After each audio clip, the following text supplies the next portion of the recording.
Patay ang isang lalaki matapos umanong hampasin ng bato sa ulo ng asawa ng kanyang ka-live-in. At sa Basay, Negros Oriental naman, 7 taong gulang na babae ginahasa at pinatay ng isa umanong drug user.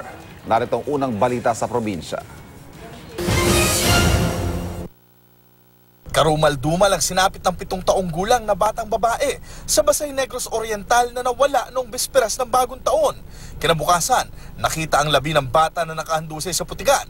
Ang masaklap, ginahasa muna raw saka pinatay ang biktima ng sospek na si Jomar Villamater. Mabilis namang naaresto ang umunoy adik na sospek at dati na ring sumuko sa Oplan Tokhang. Aminado siya sa nagawang krimen. Naharap si Villamater sa kasong rape with homicide.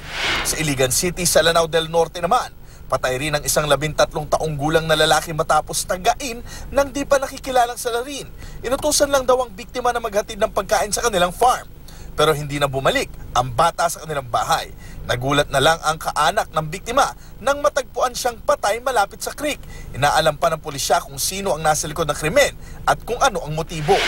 Dahil sa selos, isang lalaki ang patay sa Talisay City matapos umanong hampasin ng bato ng asawa ng kanyang ka-live-in. Kinilala ang biktima na si Pablo Nabizaga. Base sa investigasyon, nagkaroon ng pagtatalo ang sospek na kinilalang si Roel Ilaya at ang biktima. Umabot sa punto na naglabas ng itak ang sospek at tinaga ang biktima. Nakaganti ang biktima at tinaga rin ng sospek. Dito na nakakita ng malaking bato ang sospek at hinampas sa ulo ang biktima.